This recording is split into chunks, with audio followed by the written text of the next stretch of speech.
Então, vamos lá. O sistema BO ele foi descrito em 1900 por um cientista chamado Lance Steiner. Então, se a gente for olhar, o sistema BO foi descoberto há muito tempo atrás. Então, ele foi o primeiro dos grupos sanguíneos identificados, o primeiro sistema. Então, esse cientista ele misturou o soro e as hemácias de diferentes pessoas. Então, ele categorizou essas pessoas em 3 grupos. Daí, ele descreveu os antígenos, antígeno A, antígeno B e antígeno C, que depois foi renomeado como o O. De Castello, mais tarde, ele verificou a presença de um fenótipo que expressava os 2 antígenos, então o fenótipo AB.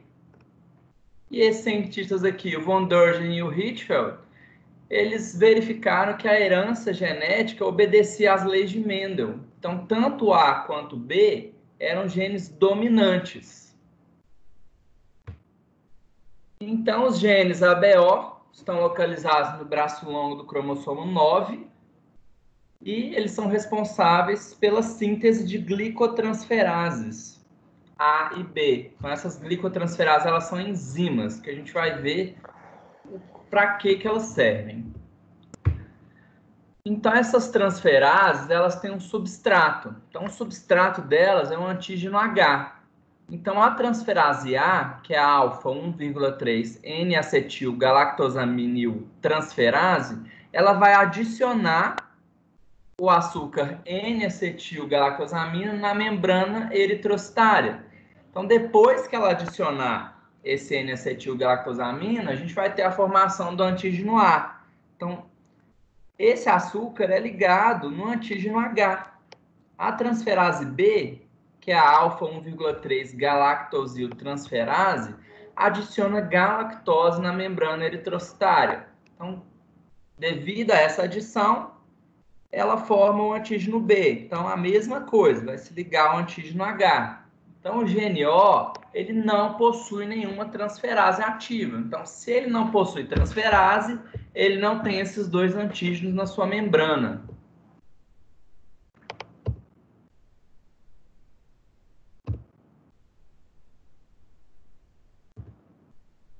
Então, os antígenos do sistema BO são restritos à membrana eritrocitária, mas eles também estão presentes na saliva e fluidos biológicos. Então, foram descritos 4 antígenos do sistema BO: o A, o B, o AB e o A1. E a expressão desses antígenos começa por volta da 5ª semana da vida intrauterina. Só que nesse período a gente tem uma expressão baixa desses antígenos. Então, essa expressão ela vai aumentar com a idade. Então, o indivíduo de 2 a 4 anos, ele já tem uma máxima expressão desses antígenos na membrana do eritrócito. Então, a gente tem subgrupos. Então, esses subgrupos eles têm diferença na quantidade e na forma de expressão na membrana eritrocitária, devido a mutações. Então, por que a gente está falando isso? Porque esses subgrupos nos testes imunohematológicos, eles têm uma intensidade de reação mais fraca com os reagentes. Então, a gente pode ter uma discrepância entre a prova direta e a prova reversa, que a gente vai ver mais para frente o que é. Então, a gente tem o subgrupo A2.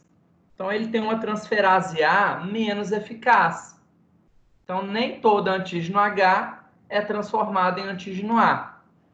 Então, se nem todo H é incorporado ao antígeno A, a gente tem menos quantidade de antígeno. E o subgrupo A3 tem transferase em 3 padrões de atividade. Então, a gente tem transferase que não tem atividade nenhuma, uma enzima que tem uma melhoração com pH de 6, que é cerca de 1/3 da atividade da transferase A, e uma enzima com uma melhoração no pH 7, que tem uma atividade transferase muito baixa. Deixa eu só voltar aqui que está faltando uma figura para a gente olhar.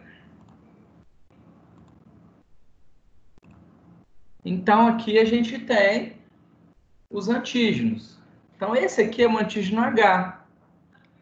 Então, o antígeno A nada mais é que a adição da N-acetilgalactosamina, nessa porção terminal, e o antígeno B da galactose.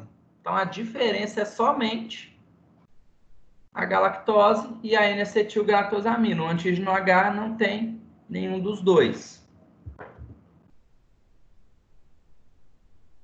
Então, agora a gente vai falar dos anticorpos. Então, primeiro é antígeno. O antígeno está na membrana eritrocitária. Agora, anticorpos. Então, os anticorpos do sistema BO, eles estão ausentes no nascimento. Ou seja, todo neonato não tem a presença de anticorpos anti-ABO.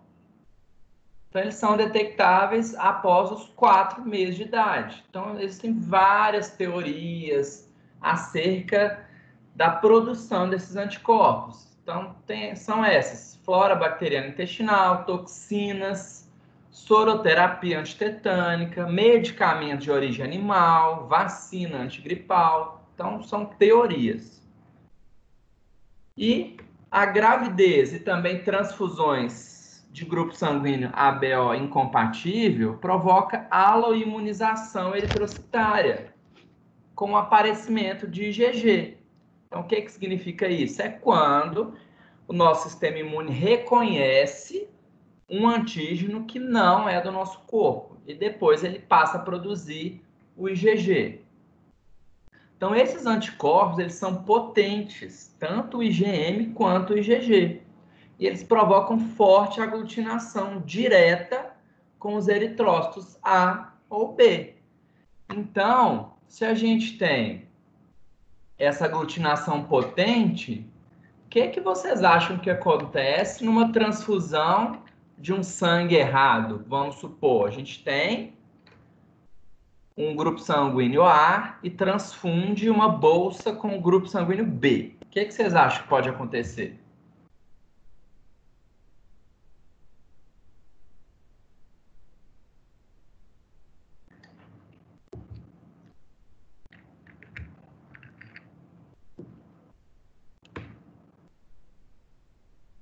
Ninguém?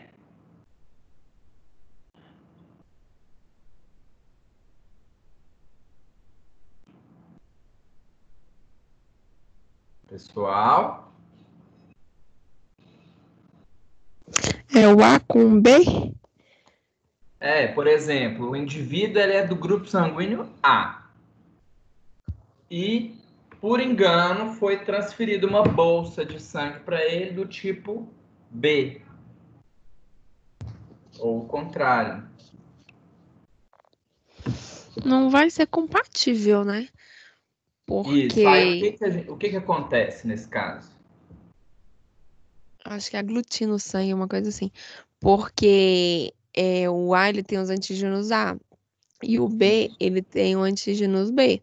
O que Isso. acontece? Quando você faz a transfusão do A para o B, ele não vai reconhecer aquele antígeno novo ali.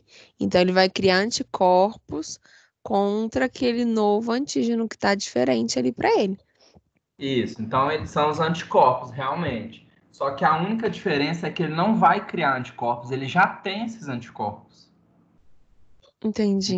Então, é uma reação instantânea. Se você transfundir uma bolsa errada, a pessoa morre assim, ó, em minutos. Por quê? Porque ele já tem aquele anticorpo circulando na corrente sanguínea. Cai uma hemácia que não é do tipo sanguíneo dele, tem uma forte aglutinação e a pessoa ela vai Mas morrer. como que ele vai ter um antígeno de um sangue que ele não, tipo, é Então, desconhecido? por essas teorias aqui, ó, não tem explicação assim, é por causa da flora. Então ainda não se sabe qual que é o mecanismo exato, mas todo Porque mundo. normalmente, César, vamos supor, igual, por exemplo, quando é O negativo, é RH negativo. A mãe, quando dá aquela Ah, eritroblastose não, mas o fetal, RH é outra coisa. Aqui é sistema BO. O RH a gente não produz naturalmente, o anticorpo. Só o A, o B que a gente produz. Tem entendi. diferença. Então isso a Uhum. gente vai ver mais pra frente. Então o A e o B, naturalmente a gente produz anticorpo. Então todo indivíduo adulto ou criança, né, que não seja neonato, que tem um grupo sanguíneo A, naturalmente ele tem no seu soro anticorpos anti-B. E o contrário, todo indivíduo B naturalmente tem anticorpos anti-A. Então isso a gente vai ver mais para frente também. Então, os anticorpos eles são capazes de ativar a cascata do complemento até o C9. Então, eles ativam a via clássica do complemento e provocam uma hemólise intravascular. Então, olha, além da aglutinação, ele é capaz de ativar o complemento. Então, aqui, só explicando um pouquinho para vocês o que é o complemento. Então, são proteínas que participam do processo imune. Então, a ligação do antígeno-anticorpo vai desencadear a ativação dessas proteínas. Então, essas proteínas, elas podem ser anafotoxinas ou elas podem formar um complexo. Então, que é esse complexo aqui? Onde, no fim, a gente tem um poro que é formado na membrana para a destruição da célula. Então, é um poro que chama poro C9. Então, as proteínas, elas formam esse poro e a célula vai se romper. Então, dessa forma, o indivíduo ele tem uma hemólise intravascular. Então, depois que ele tem a hemólise intravascular, ele libera a hemoglobina. A hemoglobina ela pode ser armazenada como hemosiderina lá no rim, ou então ela vai ser excretada na urina. E ela também se liga à aptoglobina e vai lá para o hepatócito. Então, lá no hepatócito, ela vai ser o quê? Degradada em protoporfirina. E depois a bilirrubina vai ser excretada lá no intestino delgado. É o que a gente já estudou. Então, os anticorpos ABO são importantes do ponto de vista transfusional. Então, se a gente tem alguma inconsistência, a gente tem uma reação transfusional grave. Então, qual que é o sinal clínico desse paciente? O principal. Lembrando que ele tem uma hemólise intravascular. O que vocês acham?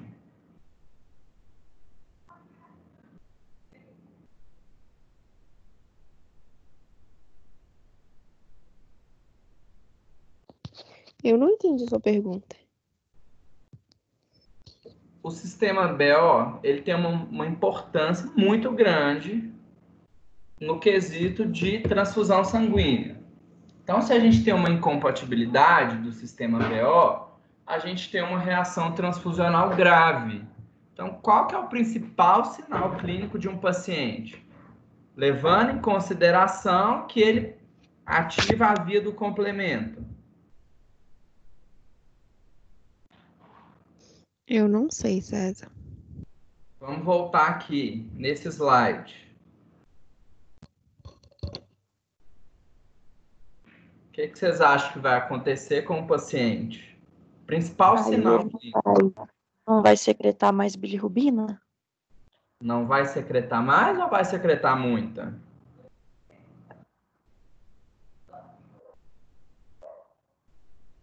Mas o negócio lá que ele não ativa? Como assim? Agora eu esqueci o nome, que tá no outro slide. Vamos voltar. Então, a gente ativou a cascata do complemento, certo? Certo. Depois que a gente ativou a cascata do complemento, a gente teve uma hemólise intravascular. Então, as proteínas do complemento formaram o poro lá na membrana e destruíram essa hemácia. Então, a hemoglobina ela vai se ligar à aptoglobina e vai lá para o fígado. Então, lá no fígado, ela vai ser degradada, mas diante de um estímulo intenso, porque quando a gente tem uma reação transfusional grave, a hemólise ela é intensa. Então, se a hemólise é intensa, o fígado ele não consegue conjugar a bilirrubina no tempo hábil. Então, o que acontece com esse paciente?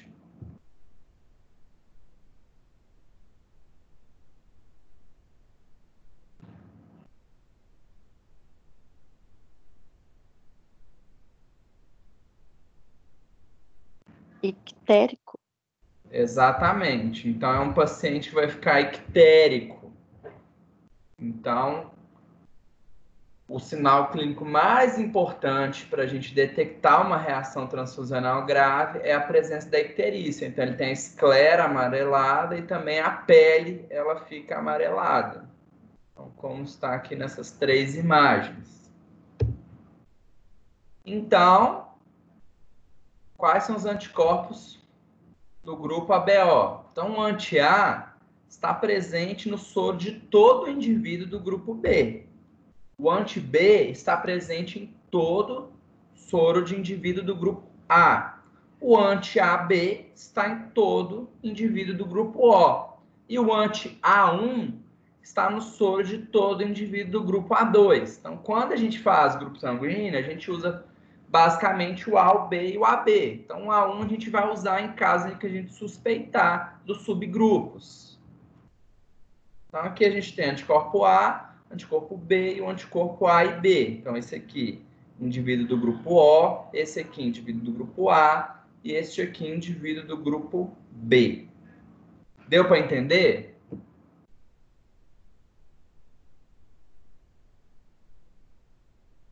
Então, vamos lá. Mais um exemplo. Então, a gente tem no grupo A, B e O, os antígenos. Então, cada um tem um antígeno. Então, N-acetilgalactosamina, galactose. A e B tem os 2 antígenos, O não tem nenhum antígeno.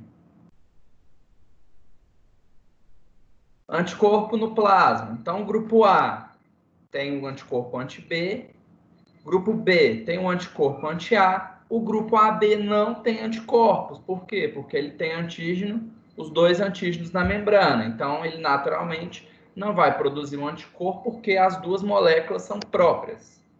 E o grupo O não tem nenhum antígeno na membrana, então a gente tem anticorpos A e anti-B.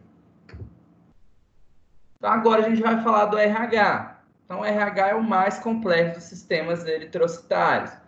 Então, ele foi descoberto lá em 1939 por Levine e Stetson.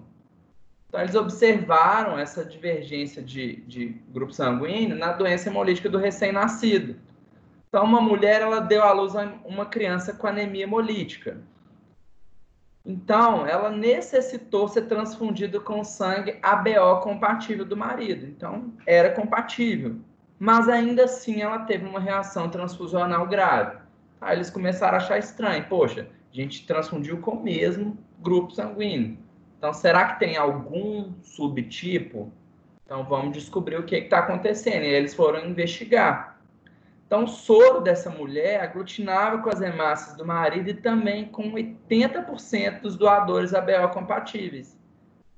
Então, eles começaram a fazer testes. Então, inicialmente, eles fizeram testes com macaco. Então, eles fizeram a detecção desse antígeno RH, do macaco rhesus.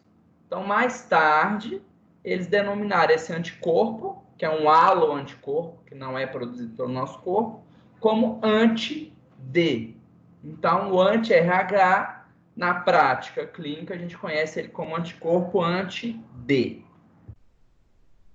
Então, eles são encontrados exclusivamente nas hemácias. Então, a gente só encontra antígeno RH na membrana da hemácia. Então, são proteínas codificadas por um par de genes homólogos. Tanto RHD quanto RHCE. Então, o gene RHD produz o antígeno D. O RHCE produz outros antígenos, antígenos C e E, tanto homozigoto, dominante, quanto recessivo. Então, o sistema RH tem mais de 50 antígenos. Só que a gente utiliza apenas a classificação do anti-D nas rotinas pré-transfusionais em doadores de sangue. Por quê? O anti-D é que tem mais prevalência. Então, os outros subtipos, eles só são pesquisados mediante alguma suspeita clínica de alguma reação transfusional mais específicas. Então, a gente tem diversos antígenos que compõem o grupo RH. Então, esse antígeno D, ele possui um extenso polimorfismo. Então, a gente tem antígeno D com fraca expressão, que a gente chama de D fraco, e a gente tem um antígeno modificado, que a gente chama de D parcial. Então, esse polimorfismo, ou seja, essa variedade de apresentações desses antígenos, eles levaram a dificuldades na determinação do fator RH na prática clínica. Então, às vezes, a gente tinha aglutinação, depois passava de um tempo, essa aglutinação se desfazia. Então, às vezes, não dava positivo, mas no fim era RH positivo. Então, isso tornou-se uma dificuldade nas análises clínicas. Só que, devido ao avanço da tecnologia e da ciência, foram desenvolvidos métodos moleculares e também anticorpos monoclonais. Então, esses anticorpos, esses métodos, favoreceram a detecção dessas diferentes formas de expressão do antígeno RH. Então, vocês sabem o que é anticorpo monoclonal e policlonal? Eu não sei. Então, vamos aprender isso, que isso vai ser importante para a vida toda de vocês. O monoclonal, ele vai reconhecer apenas um epítopo do antígeno. Vamos supor, a gente tem um antígeno lá. Na membrana desse antígeno, a gente tem vários epítopos, que são as superfícies de reconhecimento. Então, a gente tem o epítopo A, epítopo B e epítopo C. Então, a gente tem alguns anticorpos que são policlonais. O que é policlonal? Ele vai se ligar a vários epítopos. Então, liga no A, no B e no C. Só que a gente tem alguns epítopos que são específicos. Então, os anticorpos monoclonais, eles vão ligar somente em um. Vamos supor, o anticorpo X monoclonal, ele vai se ligar somente no epítopo 2 do antígeno tal. E isso favorece o quê? A especificidade. Então, a gente tem uma reação mais específica. E com isso, a gente consegue determinar essas formas de expressão do antígeno RH. Então, esse fato de monoclonal e policlonal envolve a análise de sorologia em geral. E, inclusive, de aglutinação, que é o método que a gente faz o grupo sanguíneo, o fator RH. Então, os anticorpos RH, eles não são naturais. Então, eles são produzidos através de um estímulo imunológico. Então, quais são os exemplos? Gestação de um feto, RH positivo, e uma transfusão de hemocomponente RH positivo.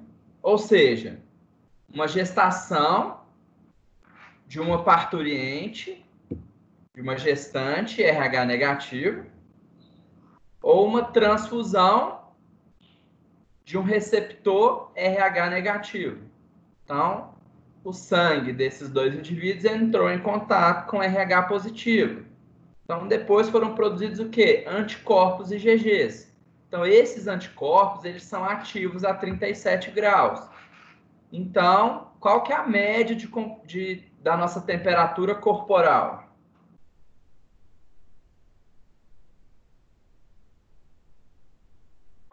R$ 36,5. Oi? 37? Exatamente. Então, fica entre 36 e 37. Então, o IgG lá no organismo da mãe, ele é ativado. E ele passa... Vocês acham que ele passa a placenta ou não?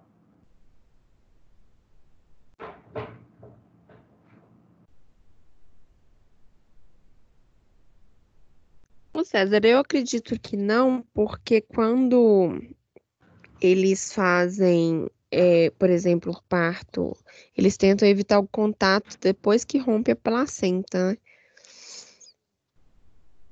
Mas eu não Então, tenho certeza. a gente tem anticorpos de vários tamanhos. Então, o IgG, o IgM, que é o marcador de fase aguda, ele é um anticorpo grande.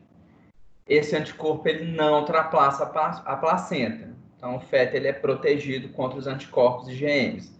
Agora, o IgG, eles são anticorpos especializados, eles têm um tamanho muito menor.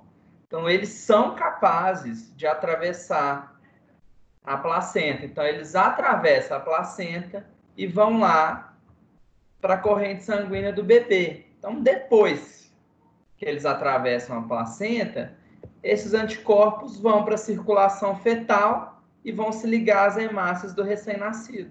Então, ele começa a ter o quê? A doença hemolítica do recém-nascido. Então, ele já tem uma hemólise intrauterina. Então, é um paciente que já nasce o quê? Extremamente anêmico. Porque dentro do ventre, as hemácias já estão sendo destruídas. E quando ele nasce, ele ainda tem esses anticorpos.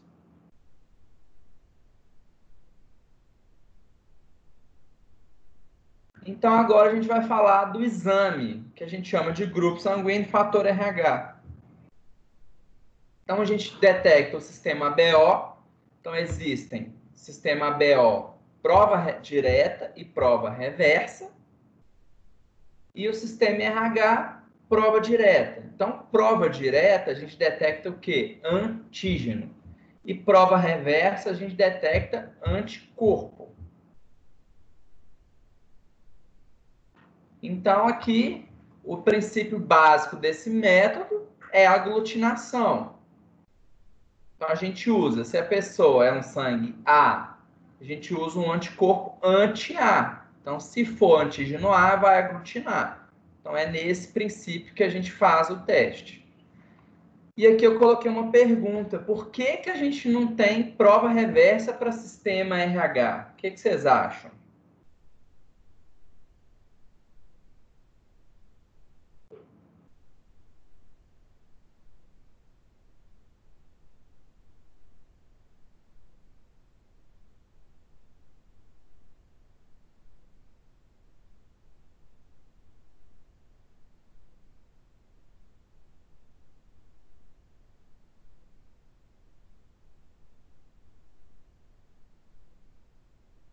Ninguém tem nenhuma ideia?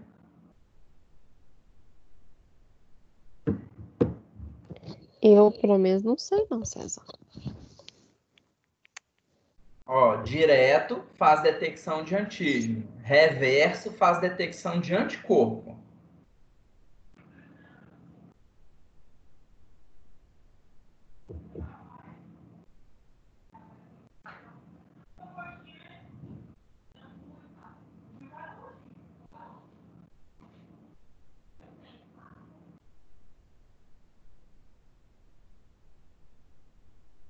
Posso dar a resposta?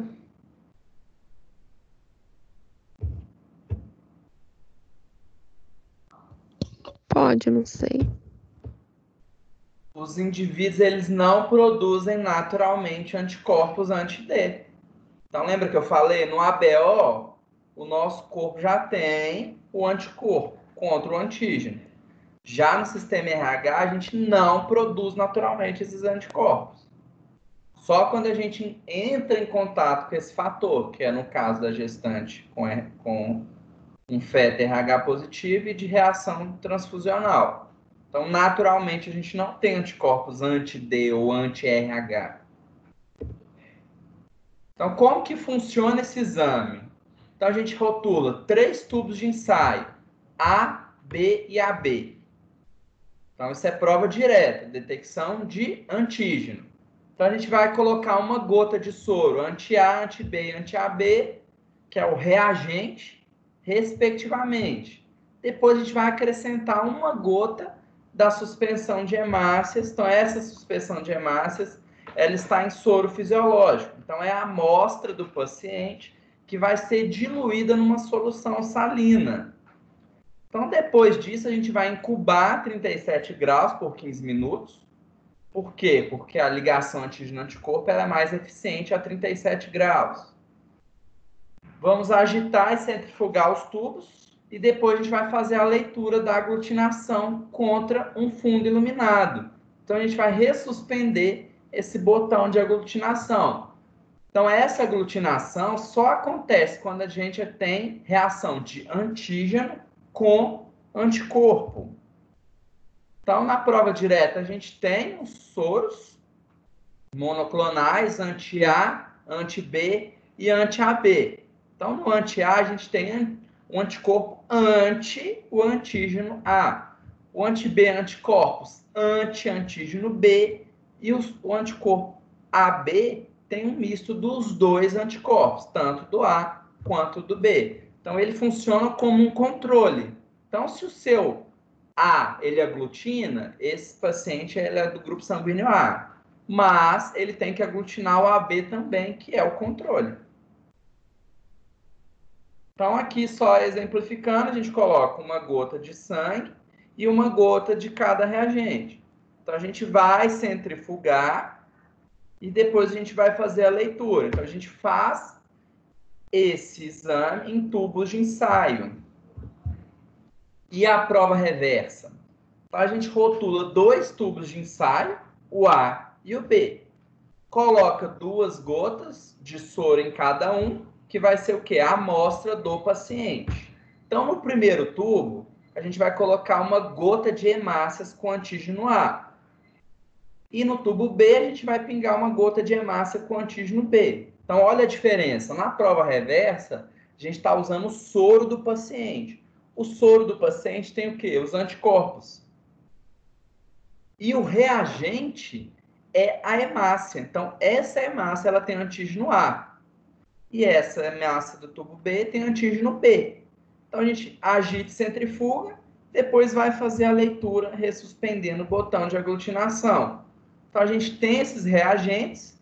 Então, todas as hemácias que estão nesse frasco são do grupo A e todas essas hemácias que estão nesse frasco são do grupo B. Então, na prova reversa, a gente vai colocar uma gota de sangue e 2 gotas da hemácia, tanto da hemácia A quanto da hemácia B. Vai fazer a mesma coisa, incubar a 37 graus, 15 minutos, depois centrifuga. Centrifugou, vai fazer a leitura. Então, como que a gente vai interpretar o resultado? Então, aqui a gente tem uma figura clássica. Aqui a gente não tem aglutinação. Nesses 2 tubos a gente tem aglutinação.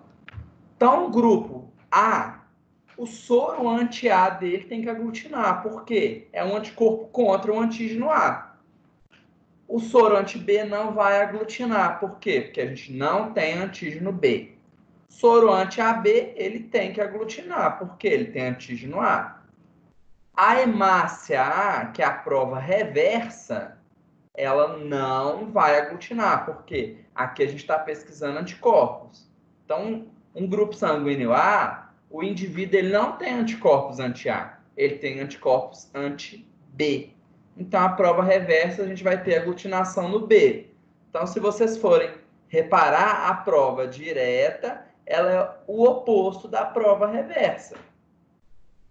Então, vamos ver o grupo B. Grupo B, a gente não aglutina o anti-A, porque não tem anticorpos contra o antígeno A, porque ele não tem antígeno A na membrana. O anti-B vai aglutinar, então tem antígeno B na membrana. Você usa um anticorpo contra o B, vai ter essa reação de aglutinação. O soro AB vai aglutinar, por quê? É uma reação controle. A hemácia A, ela está pesquisando os anticorpos anti-A, então ela vai aglutinar. A hemácia B não vai aglutinar, por quê? Porque ele já tem antígeno anti-B, então ele não gera anticorpos anti-B. O grupo AB, a gente tem aglutinação de todos os antígenos, tanto A, B e o controle AB. E na prova reversa, a gente não tem aglutinação nenhuma. Por quê? A gente tem os 2 antígenos na membrana da hemácia e a gente não tem produção de anticorpos. Por quê? Os 2 antígenos já são próprios. E o grupo sanguíneo O, a gente não tem aglutinação nem no A, nem no B e nem no AB. Então, esse indivíduo, ele naturalmente produz anticorpos anti-A e anti-B. Então, quando a gente cuba uma hemácia A e B, a gente vai detectar os anticorpos anti-A e anti-B. Então, é uma aglutinação positiva. Então, aqui é mais um exemplo. Então, onde tem negativo, a gente não vê aglutinação. Então, a gente não tem a formação desses grumos. E onde a gente tem aglutinação, a gente tem a formação dos grumos. Então, no grupo A, vai ser a mesma coisa. Aglutina anti-A, anti-AB e hemácia B. Grupo B, aglutina o soro anti-B, o soro anti-AB e a hemácia A. O grupo AB aglutina os 3 anticorpos e não aglutina nenhuma hemácia. Por quê? Não tem anticorpos porque ele tem todos os antígenos. Grupo O não vai aglutinar nem o A, nem o B e nem o AB. E a hemácia A e a hemácia B vão aglutinar. Por quê? Ele não tem nenhum antígeno na membrana. Por quê? Porque ele não tem transferase ativa. Então, aqui eu coloquei para a gente entender como funciona. Então, aqui é uma prova direta. Então, o número 1 é um soro anti-AB. O número 2 é um soro anti-A. E o número 3 é um soro anti-B. Qual que é o grupo sanguíneo deste paciente? O que vocês acham?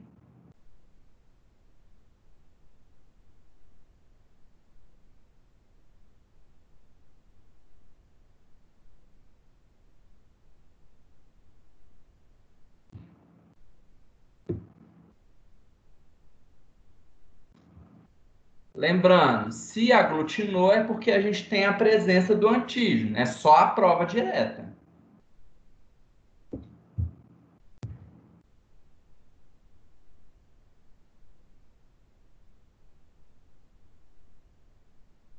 O anti-AB é o controle. Então, vamos olhar primeiro o anti-A e o anti-B. Vocês estão vendo aglutinação em qual anticorpo? Anti-A ou anti-B?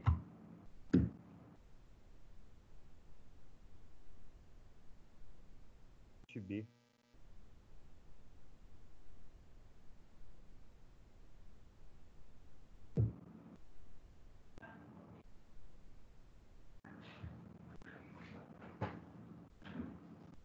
Vamos, pessoal.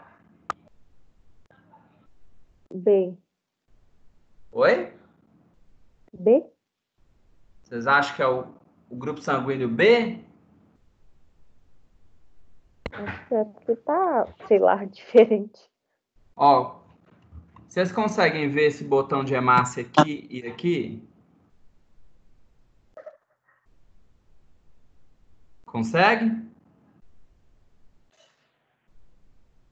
Sim. Então, esses 2 tubos estão aglutinados. Esse terceiro, ele não tem aglutinação.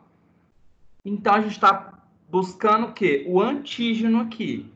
Então, se a gente está buscando o antígeno, a gente jogou o que ali no meio? O anticorpo. Então, aqui a gente jogou um anticorpo anti-A e anti-B. Então, tem os 2 anticorpos. Então, aglutinou. Então, isso significa que o paciente, ou ele é A, ou ele é B, ou ele é AB. Então, aqui a gente já exclui o grupo sanguíneo O. Então, aglutinou. Aí, aqui a gente tem a aglutinação do A e a gente não teve a aglutinação do B. Então, quando a gente não tem aglutinação, significa que a gente não tem aquele antígeno. Então, já dei a resposta. Qual que é o grupo sanguíneo desse paciente?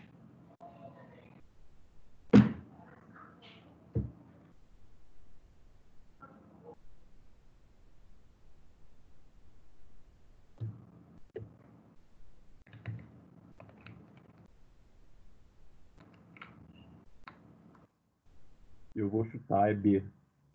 Oi? Eu vou chutar B. B? É. Mas vamos pensar de novo. Se o B não aglutinou, significa que ele não tem o antígeno. Vocês acham que é o grupo B? Ah, entendi. Oi? Entendi. Então, eu acho que é o A. Exatamente, é o grupo sanguíneo A. Então, na prova direta, a gente tem aglutinação no grupo sanguíneo real do paciente. Então, se aglutinou no tubo A, ele é grupo sanguíneo A. Se aglutinou no grupo B, ele é grupo sanguíneo B. Se aglutinou nos 2, ele é grupo sanguíneo AB. Então, esse controle aqui, ele sempre tem que marcar para grupo A, B e AB. Então, vamos lá. Prova direta do RH. Então, a gente vai ter 2 tubos de ensaio. Um para o RH e o outro para o controle. Então, no tubo do RH, a gente coloca uma gota do reagente anti-D e o tubo do controle, uma gota do controle de RH. Então, vamos incubar por 15 minutos, vamos agitar e centrifugar.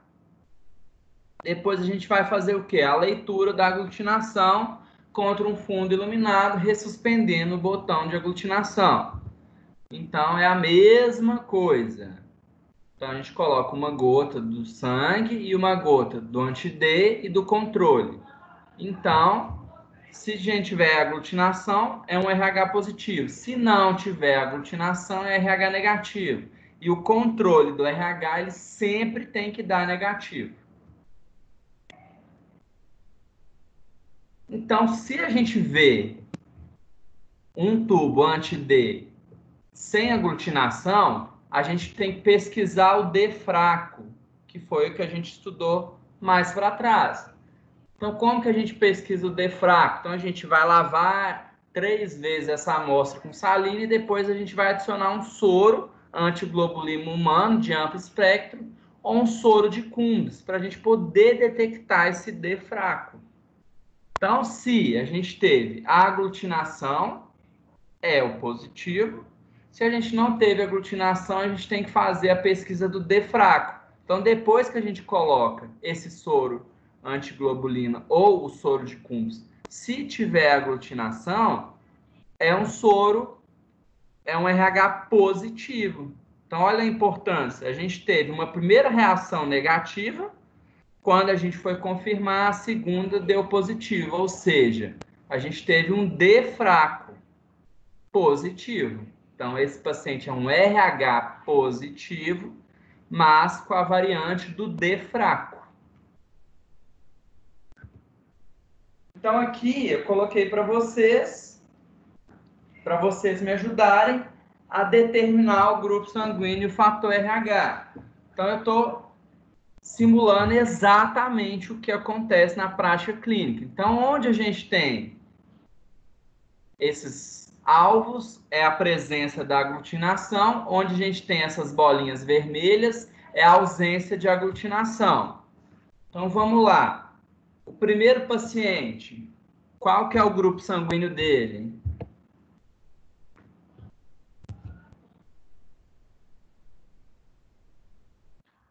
AB? AB e o RH? Olha, ficou. Aglutinou. Negativo? Não, positivo. Então, se aglutinou é porque é positivo. Então, é um grupo AB, o controle marcou certinho. Hemácias a gente não tem, porque a gente tem os dois antígenos, não pesquisa anticorpos. Então, é o inverso. O anti-D, positivo. Beleza. Paciente 2.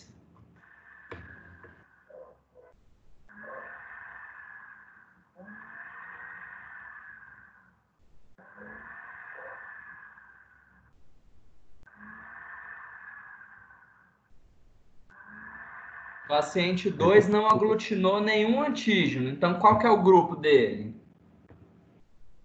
Ele complicou, porque não tem um A nem um B. Oi? Pode ser o O. Pode ser o O? Não, é o O. Porque não aglutinou. A prova reversa deu positivo AB. Por quê? Se ele não tem antígeno, ele tem anticorpos naturais contra o A e contra o B. Então, qual que é o RH desse paciente? Positivo? Hã? Positivo? Ó, aqui não aglutinou. É negativo. RH negativo. Paciente 3. Grupo sanguíneo.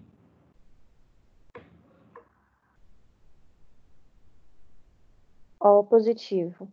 O positivo. Perfeito. Paciente 4.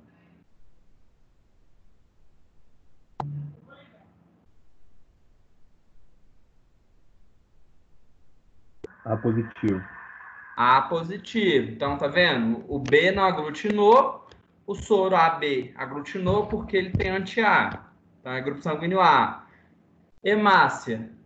Não teve aglutinação na A, porque ele não tem anticorpos contra o antígeno A, e aglutinou no B, porque ele não tem antígeno B. Tá? A prova reversa ela é ao contrário da prova direta. E aqui a gente teve aglutinação. Então, a gente tem um A positivo. E o paciente 5? A negativo. A negativo? É porque essa reversa ele não consegui entender muito bem, né? Vamos pelo grupo A, não é isso? Isso. E o anti-D, Aglutinou. o anti-D aglutinou. Então, o RH dele é Positivo. positivo. Então, ele é um A positivo. Mas o que está errado aí? As hemácias A e B não aglutinaram. O certo seria qual hemácia aglutinar? A B, porque ele é A. A B. E vocês acham que esse ensaio está errado? Eu acho que tem algum erro, não sei. Então, tem duas opções. Ou esse ensaio ele está errado, ou o paciente ele tem uma variação de ABO, mas o principal fator, que é o que a gente mais encontra, é que recém-nascido não tem anticorpo. Então, a gente não faz prova reversa. Então, a gente tem aqui uma amostra de um recém-nascido. Então, jamais a gente vai fazer prova reversa para recém-nascido, porque ele não produz anticorpos ainda. Então, isso é muito importante, vocês já saírem daqui sabendo disso, porque quando vocês forem trabalhar no hospital e ver alguém fazendo prova reversa de recém-nascido, com certeza o resultado vai ser inconsistente, porque ele não produz anticorpos. Não existe fazer prova reversa para recém-nascido. Deu para entender? Ficou claro? Eu coloquei isso aqui mais para vocês verem que às vezes a gente acha que tem um problema, então a gente tem que investigar o que está acontecendo. Então, ou o grupo dele está errado mesmo, ou é um recém-nascido. Recém-nascido, em hipótese nenhuma, a gente vai fazer a prova reversa. Então, a gente chega só até esse aqui e depois faz o anti-D. Aí eu coloquei outra pergunta. Qual que é a diferença entre a prova direta e a prova reversa?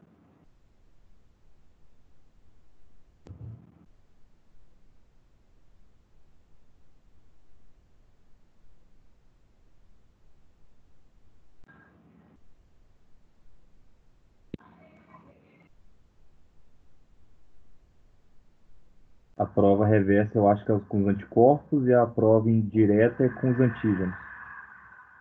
Não. Repete, por favor. A prova direta é...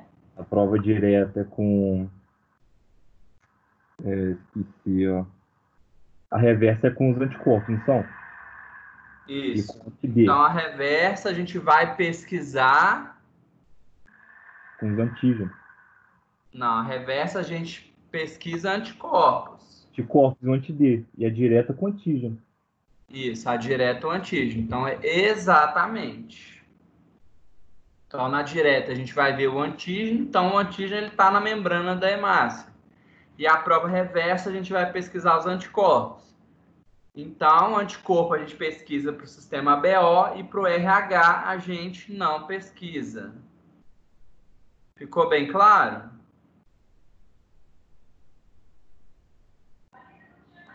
Consegui entender.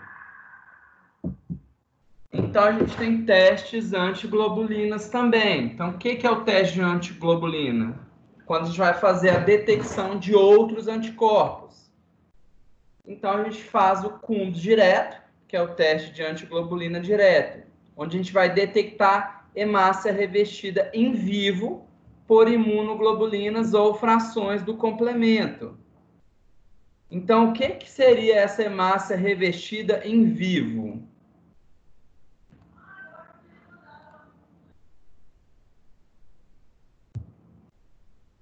O que vocês acham?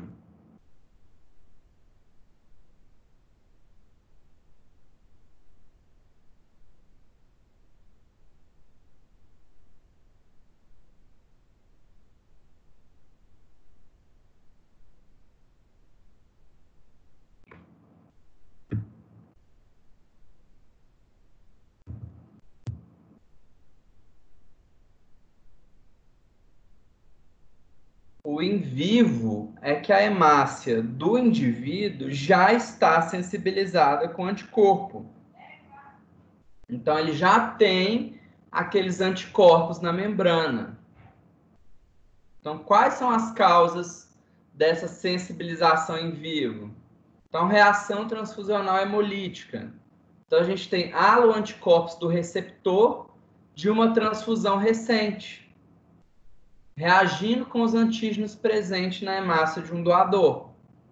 Então, isso aqui é uma forma de rejeição, porque a gente tem anticorpos do paciente reagindo com a hemácia do doador. E a gente tem também por medicamentos que detectam anticorpos IgG e complementam na membrana eritrocitária. Então, a gente tem, tanto quanto a droga participa da reação, como, por exemplo, as penicilinas e cefalosporinas, quanto a droga não participando da reação, por exemplo, metildopa. Então, a gente vai ter a reação positiva quando a droga quando a gente incubar aquela reação com a droga. Só que a gente tem também droga não dependente ou independente. Anemia hemolítica autoimune. Autoanticorpos reagem in vivo com as hemácias, então é aquele indivíduo que produz anticorpos contra as hemácias, e a doença hemolítica do recém-nascido, que é quando os anticorpos IgG vão atravessar a placenta e vão reagir com as hemácias fetais. Então, quando a gente tem um bebê RH positivo, oriundo de uma mãe RH negativo, quando esse bebê nasce, o médico ele vai pedir um grupo sanguíneo fator RH e também vai pedir a pesquisa de cumbos direto para ver se a hemácia desse RN está sensibilizada com o anticorpo. Já o cumbos indireto detecta a sensibilização das hemácias in vitro, ou seja, a gente vai fazer uma reação lá no tubo para aglutinar a hemácia. Então, ele é muito utilizado para investigação imunohematológica, para detecção e identificação de anticorpos incompletos. Então, o que seria o anticorpo incompleto? Aquele que ainda não é aglutinante. Então, ele tem muita importância clínica no soro de doadores e de pacientes e também de gestantes RH negativo, porque ela já tem um anticorpo, mas ele ainda não aglutina. Ele vai aglutinar na criança.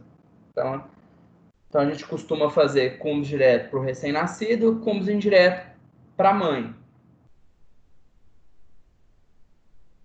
Então, aqui é só para exemplificar. No cumbos direto, a hemácia ela já tem o anticorpo sensibilizado à sua membrana, e no cumbos indireto, ela não tem. Então, a gente vai pesquisar o anticorpo. Então, a gente vai fazer uma reação para provocar essa ligação desse anticorpo em uma hemácia. Então, essa hemácia a gente adiciona na reação. Depois, a gente usa um soro de cumbos para aglutinar e formar esses botões de hemácias. Então, agora a gente vai falar sobre as transfusões. Então, a primeira transfusão sanguínea foi feita por um médico britânico chamado Richard Lauer, lá em 1665. Então, tem muito tempo. Foi realizado em animais. Então, o que esse cientista ele observou, esse médico, né? Que não houve alteração de característica no comportamento dos cães que ele transfundia. Então, isso se tornou um incentivo na realização de novos procedimentos transfusionais. Mas depois, ele começou a observar que, quando ele transfundia um sangue de uma raça para outra, o animal morria. Então, aí começaram os estudos do ABO que a gente já viu. Então, em 1667, houve a primeira tentativa de transfusão em um homem. Então, foi transfundido para ele um sangue de carneiro. Então, foi uma reação que teve sucesso. Então, um procedimento que obteve sucesso. Depois, novas tentativas foram realizadas, até que o quarto paciente morreu com sintoma de reação hemolítica, de rejeição. Então, no século XIX, um obstetra ele foi o primeiro a executar a transfusão utilizando doador humano. Então, ele fazia isso em gestantes que tinham hemorragia pós-parto. Então, de lá para cá, vários estudos foram sendo realizados, então eles descobriram a tipagem ABO, o RH e outros subtipos. Então, não existe somente o sistema ABO e o fator RH. Então, a gente tem grupo de Lewis, tem outros subgrupos. Então, o que é um hemocomponente e um hemoderivado? Eles são preparados a partir de um sangue colhido da doação de sangue total ou aférese. Essa aférese é aquele aparelho que faz a retirada do sangue para a bolsa. Então, a gente tem os hemocomponentes, que são as hemácias, as plaquetas e o plasma. Então, eles são separados por um método de centrifugação diferencial. E temos também os hemoderivados. Então, a gente tem soluções de albumina, imunoglobulinas, que são os anticorpos, fatores de coagulação. Então, eles são separados por processos mais complexos, processos industrializados, utilizando-se pools de plasma. Então, hoje em dia, a gente tem uma terapêutica transfusional moderna. Então, a gente tem a possibilidade de repor o hemocomponente ou o hemoderivado necessário para o paciente, ou seja, somente aquele fator que o paciente tem deficiência. Então, agora a gente vai ver os tipos de transfusão. Então, a gente tem a transfusão de hemácias. Então, a transfusão de hemácia ela é utilizada para tratar ou prevenir uma hipóxia tecidual. Então, essa hipóxia tecidual é devido a um quadro anêmico. Então, elas são transfundidas para aumentar a capacidade do transporte de oxigênio em pacientes agudamente anêmicos. Então, o que leva em consideração para a decisão da transfusão de uma hemácia? Primeiro, idade do paciente. Então, a gente sabe que indivíduos mais jovens, eles têm uma capacidade de eritropoese mais eficiente do que um idoso. Então, dependendo do grau da anemia, esse paciente ele não necessita ser transfundido. Velocidade de instalação da anemia. Então, se for uma anemia hemolítica, que é intensa, então é um quadro em que o paciente ele demanda uma transfusão de hemácias imediato. História natural da anemia. Então, é uma anemia hemolítica, é uma anemia carencial. Então, se é uma anemia carencial, às vezes você vai dar um ácido fólico para o paciente, vai dar uma vitamina B12. E aí você vai o quê? Restaurar esse quadro e reverter a anemia. Então, volume intravascular. Então, depende da quantidade de hemácias que a gente tem circulante. E também de cofatores que vão afetar a função cardiopulmonar e a circulação. Então, são vários fatores que a gente tem que levar em consideração para decidir a transfusão de um paciente. Então, quais são as situações em que a gente vai fazer a transfusão de hemácia? Anemia aguda. Então, qual que é o objetivo de se transfundir hemácia numa anemia aguda? Aliviar sintoma relacionado com a perda de sangue quando a infusão de cristalóides falhou em corrigir a redução do volume intravascular. Então, alguém sabe o que é um cristalóide?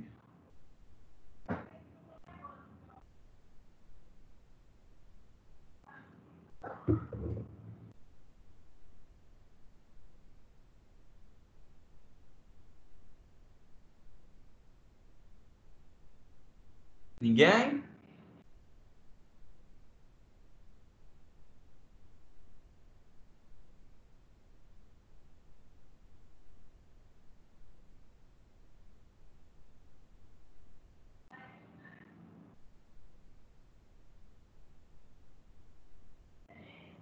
Posso falar?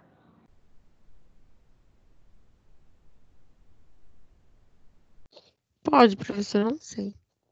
Cristalóide é soro.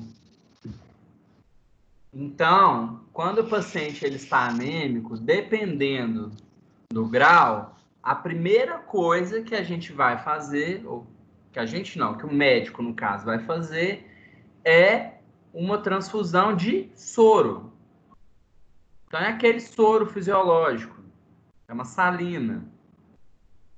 E por que que ele faz isso? Alguém tem ideia? Então, o paciente ele sofreu um acidente, perdeu muito sangue. Então, antes de transfundir hemácia, o médico vai colocar esse paciente no soro. Alguém tem ideia por que que o médico vai colocar esse paciente no soro primeiro? Eu acho que é para repor eletrólitos. Oi? Eu acho que é para repor eletrólitos. O que mais? Ajuda também, mas tem outra coisa principal.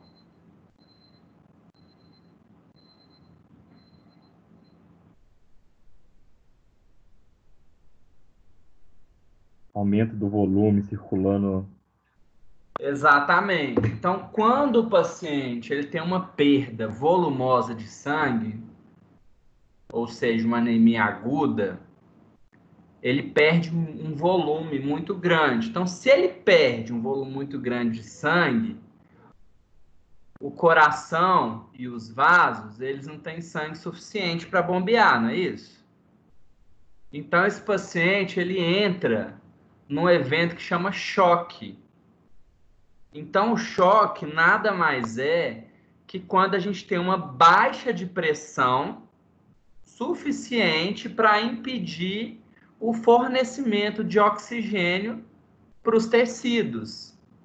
Então, a falha desse fornecimento é por causa da perda volumosa de sangue. Então, a gente não tem pressão arterial para conseguir levar o sangue para todo o tecido. Então, o paciente entra em choque. Então, o médico, primeiro, ele vai dar o soro para o paciente para corrigir esse volume plasmático.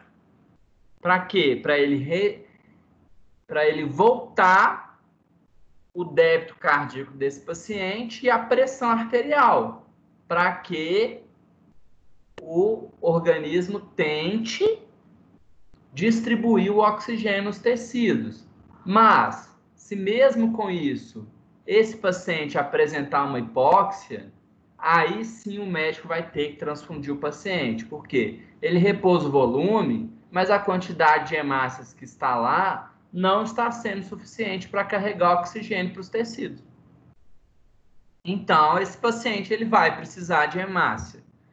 Logo, o médico vai fazer a solicitação de um concentrado de hemácias. Então, outra causa, anemias crônicas. A anemia crônica, ele vai transfundir o paciente para aliviar sintoma relacionado com a diminuição do volume de hemácia. Então, isso vai acontecer quando as intervenções terapêuticas foram insuficientes. Ou seja, quando a reposição, por exemplo, de ferro ou um tratamento com eritropoetina não funcionarem. Então, é um paciente que já faz um tratamento, então ele está refratário ao tratamento, o tratamento não está funcionando, e aí o médico ele vai ter que transfundir esse paciente. O mais comum na prática clínica é transfundir hemácia para paciente com anemia aguda.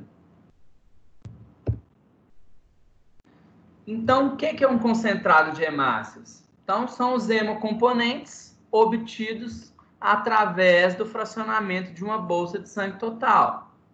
Então, a gente vai remover de 200 a 250 ml de plasma. Então, essa bolsa ela vai ter cerca de 250 a 300 mililitros. E vai ser praticamente hemácia. Então, essa bolsa ela tem um hematócrito entre 50% e 80%. Então, ainda assim, a gente encontra leucócito e plaqueta em pequena quantidade, mas as hemácias são predominantes nesse tipo de concentrado. Então, é um concentrado que tem que ficar entre 2 a 6 graus e tem validade de 35 a 42 dias. Então, isso depende também do anticoagulante que está sendo usado na bolsa. Então, vamos lá. Vamos discutir alguns assuntos relacionados à transfusão. Então, para você transfundir uma bolsa de hemácia ou de outro componente, o que é que a gente tem que prestar atenção? O que é que deve ser feito? Então, vou dar um exemplo. Vocês foram lá no Hemominas, doaram sangue. Depois que vocês doaram sangue, o que é que acontece com aquele material?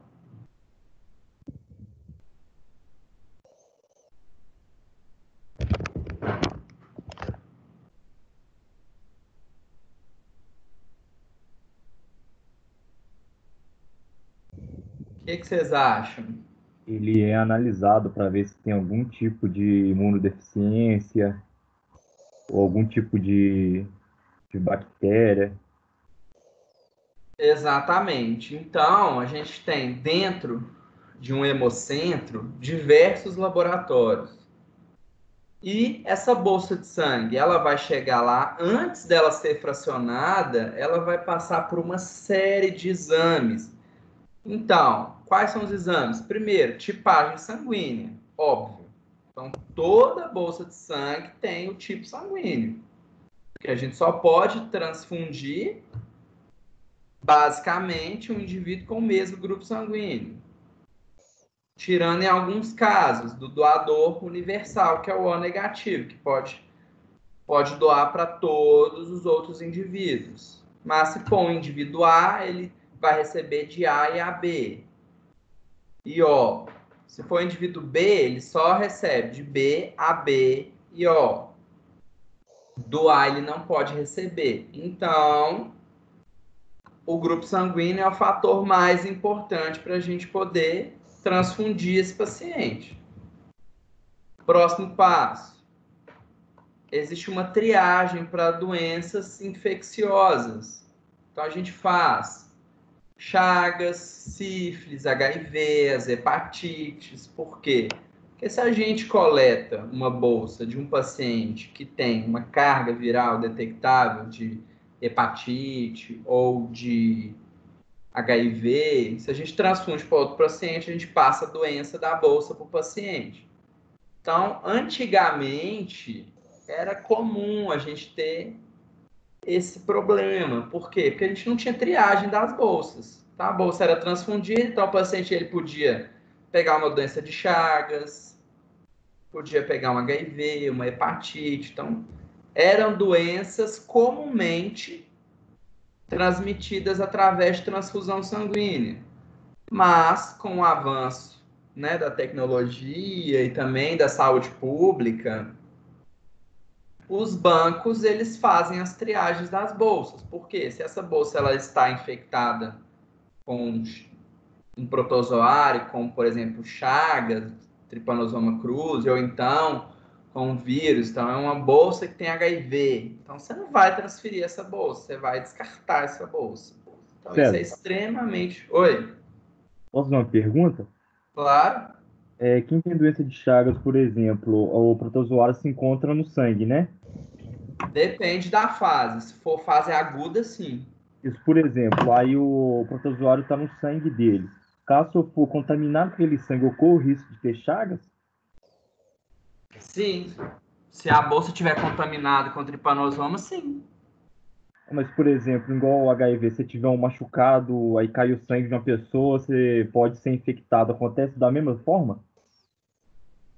Então, uma bolsa ela tem um volume muito alto. Então, pensa, 250 ml de um concentrado de hemácias. Então, é muita coisa. Então, Aham. se você vai transfundir um paciente com 300 ml de sangue, 250, se você tem um vírus ali, você praticamente colocou ele dentro do hospedeiro. Porque Entendi. ele não vai ter barreira. Você já vai jogar ele num ambiente que ele gosta. Aham. Então, a chance de transmissibilidade é muito alta. Só que agora a gente tem esses testes de triagem. Então, qualquer bolsa que seja reagente para sorologia de Chagas, de HIV, de hepatite, essa bolsa ela vai ser descartada. Mas antigamente a gente não tinha isso. Né? Antigamente a gente tinha muito problema com doação de sangue. Então, graças a Deus, hoje em dia é mais seguro. Não quer dizer que não aconteçam problemas. Então, pode acontecer. Então, existem transfusões. Então, tem aqueles subtipos de RH. Então, ainda existe reações transfusionais graves. Então, é bem complexo. Então, bactéria, então a bolsa ela pode contaminar se ela não for armazenada corretamente. Então, aqui está mandando armazenar de 2 a 6. Então, se você trabalha no hemocentro que não tem gerador, acaba a luz, a hemácia ela vai ficar a temperatura ambiente, aquilo vai favorecer proliferação de bactéria. Você transfere uma bolsa dessa, você já praticamente dá uma sepse no paciente, porque a bactéria está no sangue, já coloca a bactéria no sangue do paciente, ela já espalha para o corpo inteiro. Então, é uma coisa muito séria. Então, isso tem que ter um controle muito rigoroso de cada bolsa para evitar, porque qualquer coisa pode ser fatal. Então, se você transfunde um sangue errado no paciente, então isso tudo vai interferir. Então, toda vez que alguém vai receber uma transfusão, tem que ter o grupo sanguíneo do paciente, o grupo sanguíneo da bolsa e sempre na hora de transfundir, conferir. Então, paciente O negativo, peraí, quais sangues que eu posso transferir para ele? Só posso transferir o O negativo. Se eu der um O positivo, ele vai aglutinar. Se eu der um outro, um A, ele vai aglutinar. Se eu der um B, ele vai aglutinar. E ele vai ter uma reação transfusional grave. E isso vai levar ao quê? Ao óbito do paciente. Então, uma observação importante. A maioria dos pacientes aumenta cerca de 1 grama por decilitro de hemoglobina ou 3% no hematócrito, por unidade de concentrado de hemácias transfundido. Ou seja, cada bolsa dessa aqui faz o paciente aumentar 1 grama de hemoglobina ou 3% de hematócrito. Então, aqui é um exemplo. Transfusão de 2 bolsas de concentrado de hemácias. Então, a gente vai ter o aumento de 2 gramas de hemoglobina e de 6% de hematócrito. Então, por que eu estou falando isso para vocês? Isso vai ser importante na hora de vocês chegarem no laboratório e se depararem com situações em que você tem um aumento de hemoglobina. Então, primeiro a gente liga para o médico e vai perguntar se é compatível. Então, vocês acham, o paciente tomou 2 concentrados de hemácia. A hemoglobina dele antes era de 7. Depois da transfusão, ela foi para 15. Vocês acham que é compatível esse quadro do paciente? Mais do que dobrar a concentração de hemoglobina?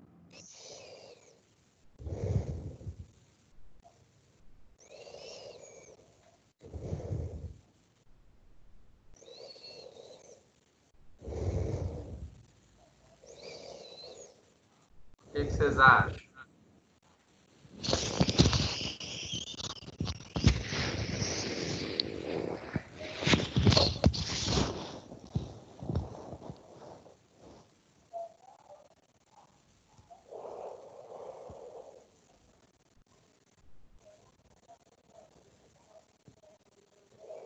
Vamos pensar, a hemoglobina foi de 7 para 15. O paciente tomou 2 bolsas. 2 bolsas aumenta 2 gramas. Então, vocês acham que esse resultado está certo ou está errado?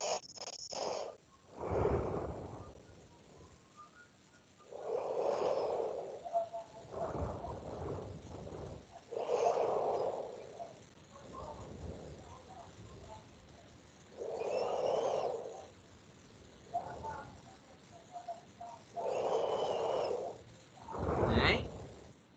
Vamos, pessoal.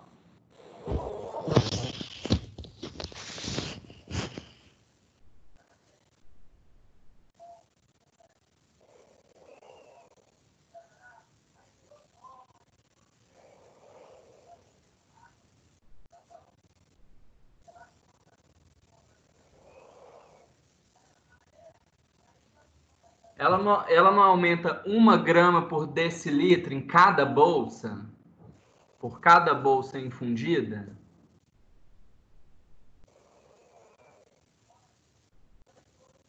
Então, se a hemoglobina dela é 7 gramas por decilitro, se ela toma 2 bolsas, tem que ir para 9, não é isso?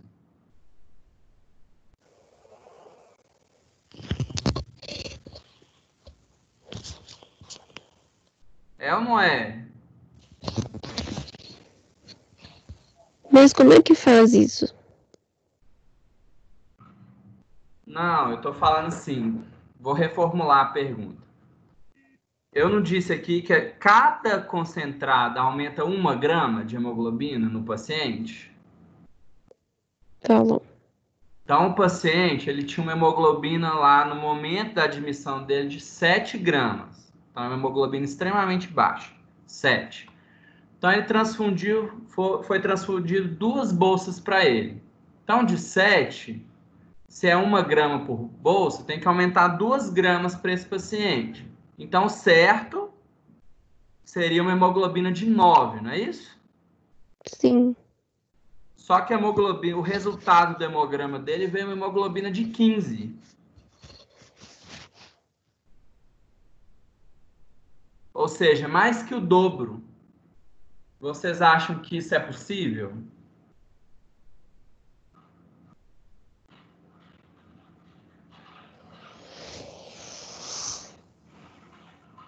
Na hematologia, praticamente, a gente acha que não, mas quando vai ver é tudo possível. Não, mas nesse caso da transfusão não é possível. Então, por que eu estou falando isso? Às vezes a gente trabalha num hospital e a gente vê uma mudança drástica no resultado do paciente. Então, de 7 foi para 16. Então, isso, ele tinha que tomar o quê?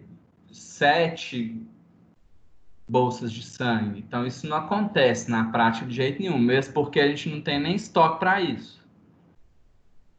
Então, qual que é a provável causa? Sempre quando a gente vai fazer uma coleta de sangue, principalmente em hospital, a gente tem que conferir se o paciente ele não está sendo transfundido. Então, a coleta de sangue para exame laboratorial não deve ser realizada durante transfusão. Então, se o paciente estava com uma bolsa sendo infundida, a gente foi lá e coletou o sangue dele, provavelmente a gente coletou boa parte da bolsa. Então, a gente vai ter um erro pré-analítico aí. Então, a gente vai ter um resultado falso, porque foi coletado no momento em que não se devia. Então, isso é muito importante. Então, transfusão de plaquetas. Então, agora já não é mais hemácia, é só plaqueta. Então, vai ser utilizado em pacientes que têm baixa contagem de plaquetas, então são aqueles pacientes que apresentam no hemograma uma trombocitopenia. Pacientes que têm distúrbio da função plaquetária, então eles têm sangramento ativo. Então, a transfusão de plaquetas, ela vai ser por uso terapêutico. E tem também pacientes sob sério risco de apresentar sangramento. Então, são pacientes que fazem a transfusão de plaqueta de forma profilática. Então, o efeito hemostático ele só vai ser alcançado quando as plaquetas transfundidas são viáveis e permanecem na circulação do receptor em número suficiente. Ou seja, o receptor ele tem que manter a contagem plaquetária normal. Ou seja, se a gente tem se a gente tem uma púrpura trombocitopênica idiopática autoimune, então a gente tem anticorpos contra a plaqueta. A gente transfunde plaqueta vai ser destruída pelo anticorpo. Então, a gente só vai conseguir um efeito homeostático depois que a gente não tiver mais esse processo de ligação antígeno-anticorpo e a plaqueta conseguir se manter no nível normal. Então, só para dar um exemplo, o que pode ser feito? Então, existe um tipo de técnica que chama plasmaférese. Então, é uma máquina tipo de hemodiálise que vai pegar o sangue do paciente, vai purificar o plasma dele e vai devolver esse plasma para o paciente. Então, durante esse processo, ele vai retirar os anticorpos do paciente. Então, depois disso, você pode transfundir que o paciente ele vai conseguir manter a contagem plaquetária normal.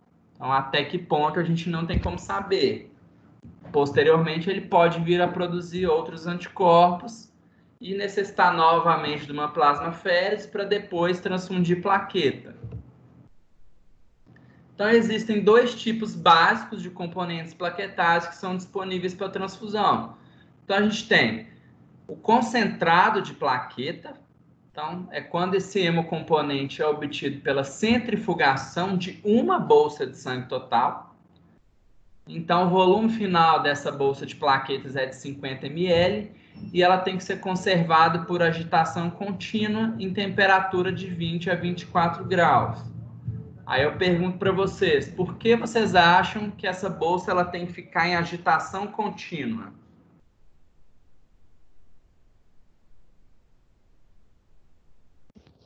Para Eu ter acho contato. Oi? Para que possa ter contato, né, com toda a região. Sei lá, César. Se a gente tem uma bolsa que não está agitada, de plaqueta, o que a gente favorece? coagulação.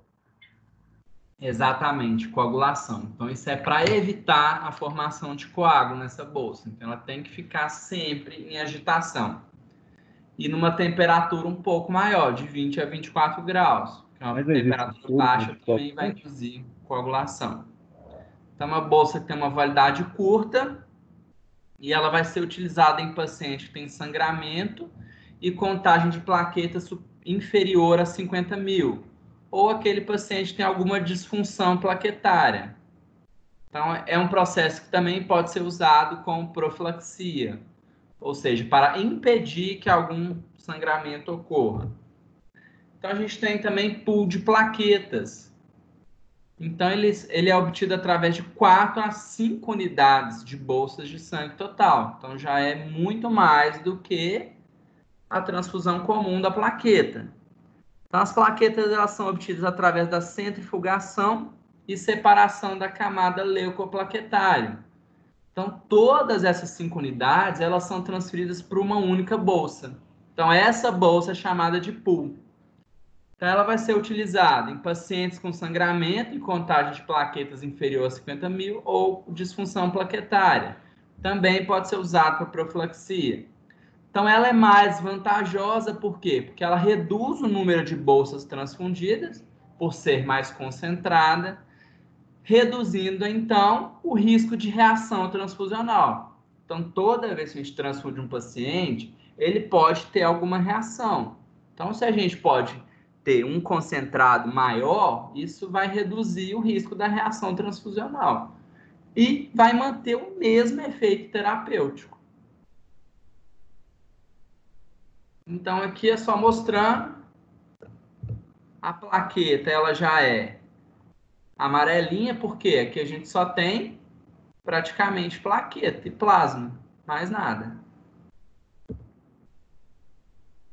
Existe transfusão de plasma fresco congelado. Então, é um hemocomponente obtido por centrifugação de bolsa de sangue total com posterior congelamento, a menos 10 graus. Então, a gente vai centrifugar aquela bolsa, vai pegar o sobrenadante e vai congelar. Então, o que a gente tem ali? A porção líquida do sangue. Então, temos água, íons, proteínas, inclusive os fatores de coagulação. Então, uma bolsa que tem um volume de 200 ml. Então, elas são utilizadas para paciente apresentando sangramento por deficiência de fator de coagulação ou antes de procedimento invasivo nestes pacientes. E também tratamento da púrpura trombocitopênica trombótica e coagulação intravascular disseminada. Então, na coagulação intravascular disseminada, a gente tem consumo de fator de coagulação. Então, a gente vai dar o plasma, no plasma vai ter fator de coagulação. Então, a gente vai o quê? Prevenir que a coagulação volte a ocorrer. E quem pode me dizer o exemplo de uma doença relacionada com deficiência de fator de coagulação?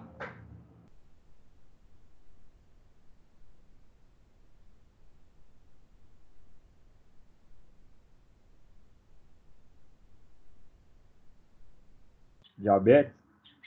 Oi? Diabetes? Não, diabetes não tem deficiência de fator de coagulação.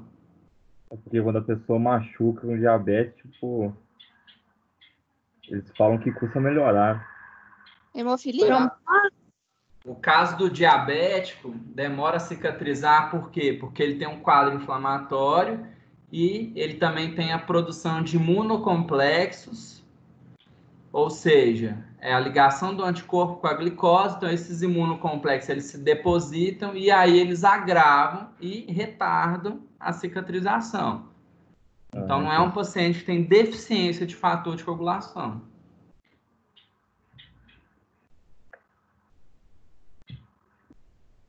A gente estudou. Porque faz muito tempo. Muito tempo? Tem não, tem 2 semanas. Ou foi semana passada? Hemofilia? Hemofilia, exatamente. Então é uma doença que a gente tem deficiência de fator 8 ou fator 9. Tem outras? Tem a doença de fator von Lebrun, tem a deficiência de fator 5 de Leiden. Então existem várias doenças. Então esses pacientes eles fazem o uso de plasma fresco congelado e, na verdade, é quando não tem a disponibilidade do fator purificado. Então, é uma alternativa. Então, aqui é só um exemplo dos fatores de coagulação que estão presentes no plasma fresco congelado. Então, a gente tem fibrinogênio, protrombina, fator 5, fator 7, fator 8, 9, 10, 11, 13, von Lebrun. Então, qualquer paciente que tenha distúrbio de consumo desses, de ausência ou aumento do consumo desses fatores, se a gente dá o plasma congelado, a gente vai reestabelecer a concentração. Então, eu dei o exemplo lá da coagulação intravascular disseminada. Então, é um quadro extremamente grave que acontece, por exemplo, em pacientes com choque séptico, onde a gente tem ativação da coagulação na microcirculação. Então, é um paciente que tem uma trombose difusa. Então, toda a microcirculação dele vira trombo. E com isso, a gente tem ativação, só vira trombo porque a gente tem ativação da cascata de coagulação. E o fibrinogênio, ele vai lá embaixo, porque ele vai ser consumido.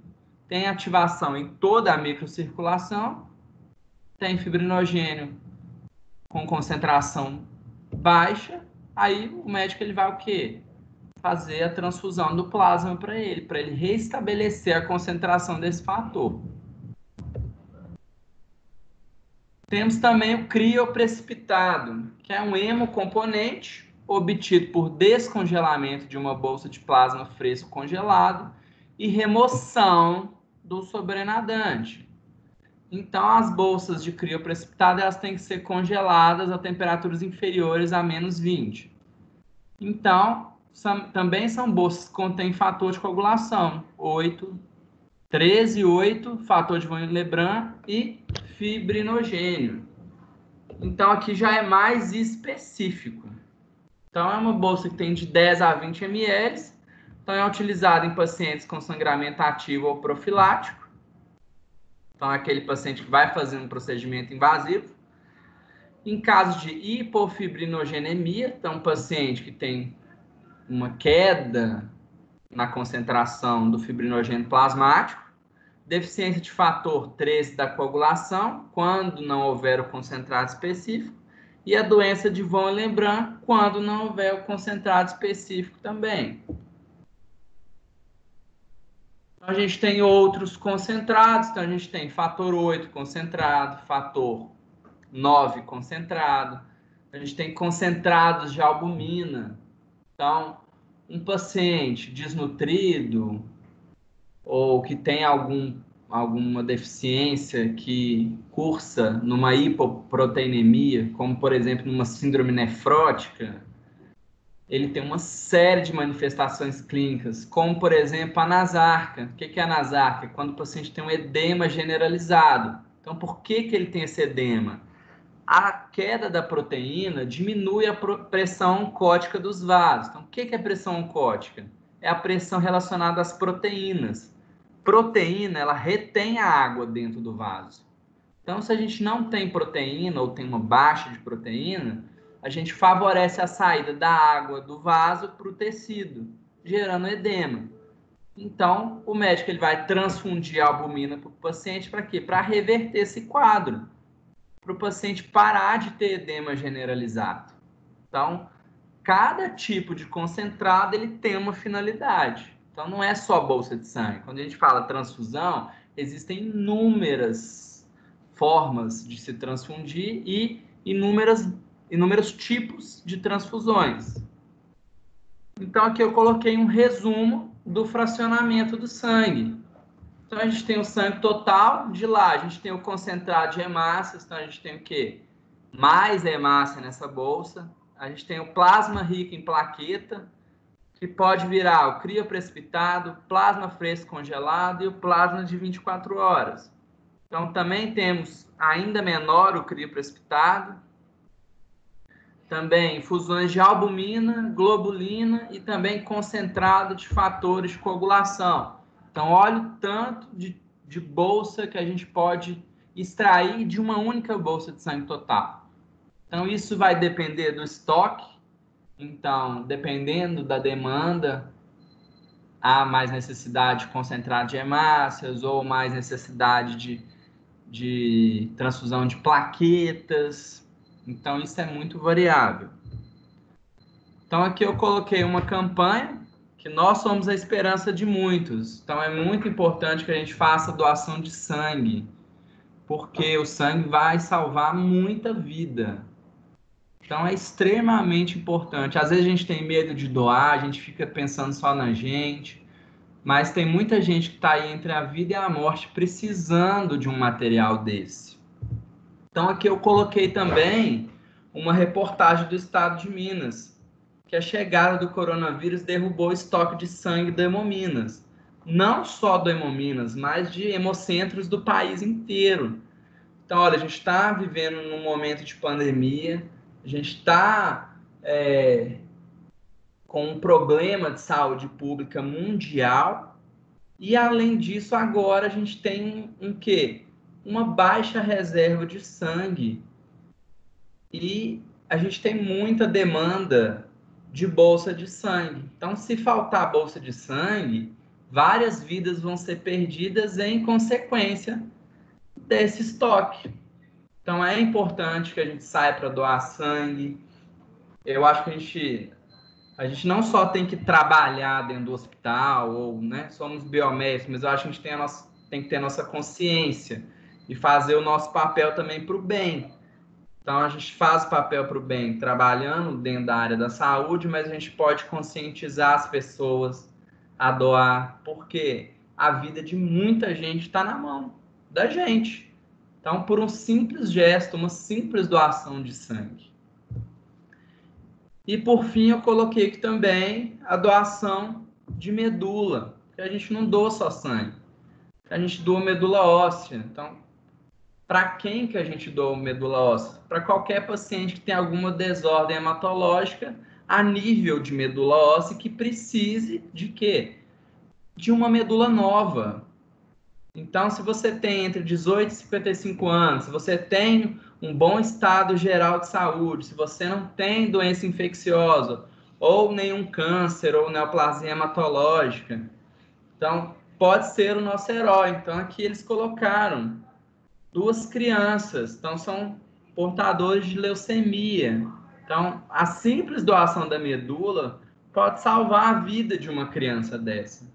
Então, eu acho que vale a pena a gente pensar nisso e vale a pena a gente querer ajudar os outros. E também, no futuro, podemos ser nós mesmos que precisaremos de uma bolsa de sangue ou de uma medula. Então, acho que a gente não perde por ajudar. Então, eu coloquei lá no pós-aula um estudo dirigido 9 para vocês identificarem o grupo sanguíneo de cada um desses pacientes. Então, você vai falar grupo sanguíneo CA positivo, A negativo, B positivo. E por aí vai.